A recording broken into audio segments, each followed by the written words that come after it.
Hello, my name is Nicholas Staddon. I'm with Everde Growers. We are in Fallbrook. Fallbrook is about an hour north of San Diego on this beautiful day in June.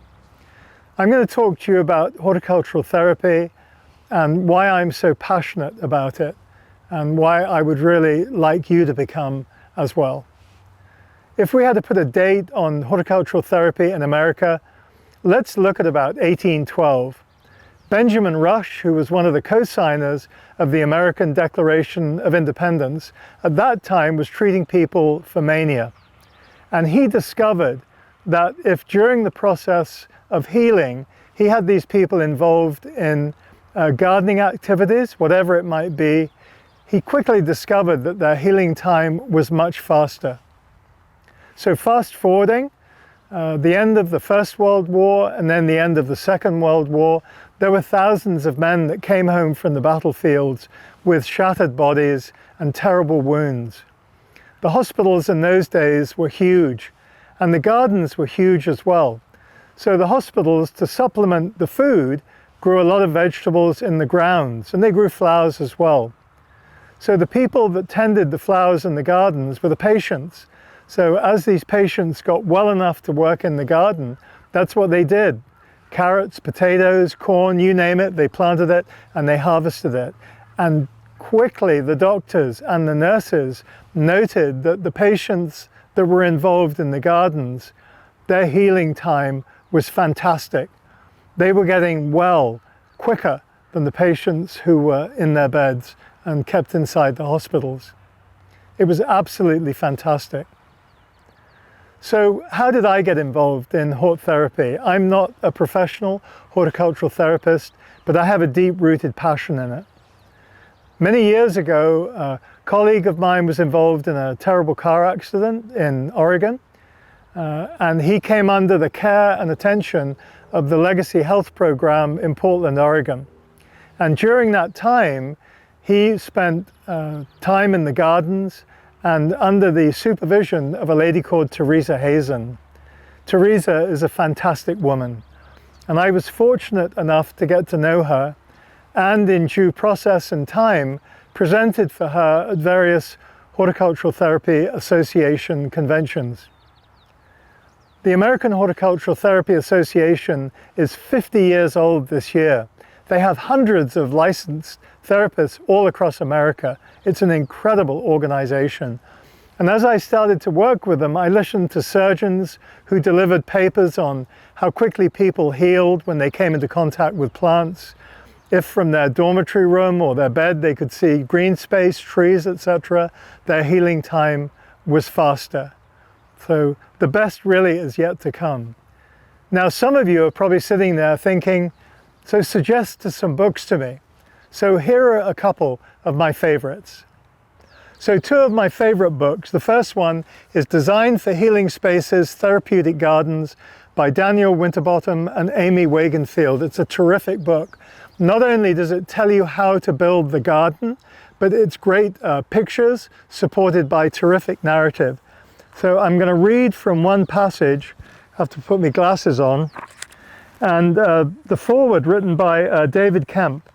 David writes, "Probably nowhere is the need for a connection to nature more poignant than in times of illness and crisis, where balance and continuity is threatened and our sense of isolation and vulnerability heightened. A growing body of research is confirming that a connection with nature is essential to health and well-being. This benefit manifests itself in many ways, including reducing stress and depression, encouraging exercise and social connections, and accelerating healing with less medication. This book illustrates a concerned effort to balance our scientific and technological advancements with our intrinsic need for nature in a way that is genuine, intimate, and immediate." It's fantastic. And the other book, which I carry with me everywhere, I carry it on planes, I have it beside my bedside, I buy copies for friends, is called Open Spaces, Sacred Places by Tom Stoner and Carolyn Rapp. This is without doubt the most emotional read I have in my library, and I have a pretty big library. So the Meditation Garden at the Western Correctional Institute, this is a storybook of all these great therapy gardens across America. And just a quote from a guy called Tony Lawler, and the inmates built this garden at the correctional center. And one of the inmates said to him one day, "I've done a lot of destructive things in my life. Making this garden is a chance for me to do something positive." And Tony follows up that thought by saying, "I think that's why they take such good care of the garden." That's the inmates. "It's a place that honors their humanity in an environment where they have to put on emotional armor to survive." This really is an absolute read. Okay, so that's set the frame, right? So let's see what's inside the frame, and those are plants. So here are some of my favorite suggestions. So important to remember that the garden is a gateway to nature. Every therapy garden needs to have plants in it that will bring the bees and the butterflies and all those great creatures into your garden. So a few suggestions for you: buddleias or butterfly bushes, lots of different varieties and brands available, coming in purples, pinks, whites, mauves, you name it, they're terrific.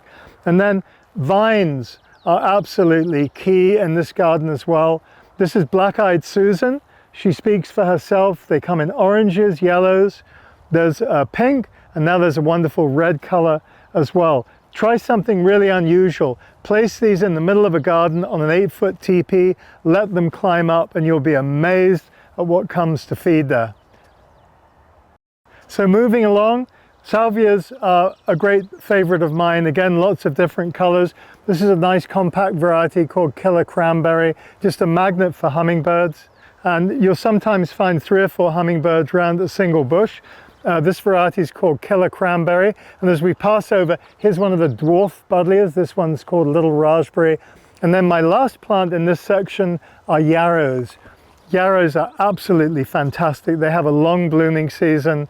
They come in whites, they come in pinks, they come in magenta colors. They're fantastic. And what I love about them is they have flat surfaces. So for the monarchs and the swallowtail butterflies, they will land absolutely on top of them like a landing strip on an aircraft carrier. So there are a few of my top picks.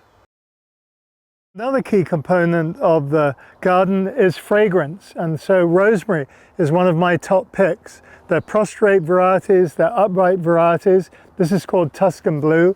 You rub the stem, beautifully fragrant. And then for visualness, hydrangeas. This is called Summer Crush, part of the Endless Summer program. What's so unique about this variety? A little bit smaller, more compact, but it's a repeat bloomer, so you can harvest the flowers, bring those indoors as well. This is Merit Supreme, a larger grower. The plant speaks for itself. And then Japanese maples. Every therapy garden needs shade. This is an ideal choice because you get filtered light, and then you can have a bench to sit underneath it. Absolute beauty. This one is called Bloodgood. Daphne Eternal Fragrance is a winning choice. Rounded, compact, does well in many regions of America, and the fragrance is fantastic. In the early spring, you'll have that sweet lemon fragrance. And then if you really want to wow people in the therapy garden, which is important, Fatsia japonica. In ground in the warmer regions, it's going to be in a container, and bring it into the garage in the colder regions. Look at that foliage. British racing green in color. It's about 3 or 4 times the size of my hand. The plant is absolutely fantastic. That's Fatsia japonica. And lastly, edibles. There was a time when edibles were considered trendy. Now they're part of the big cultural shift about having edibles in your therapy garden. Blackberries, strawberries, pomegranates, figs, peaches, raspberries, and of course blueberries. So as you amble through your garden, you can graze your way through the garden. Blueberries are so ornamental, different colored foliage. And now you can have blueberries from all the way from Minneapolis down to San Diego. The breeding is absolutely fantastic. There's nothing more satisfying than going through the therapy garden where there are edibles and literally tasting the blackberries, tasting the raspberries. It's a unique experience. So I really hope the last few minutes we've spent together has given you some sort of inspiration to follow up on hort therapy. You don't need a huge garden, you can do it on a small patio. Size is of no obstacle. Difficult to close, so I'm going to leave you with this. If you can't touch the flowers, then smell them, then touch the garden. Don't be down if you've lost something, for sense all of it with your abilities. Thank you.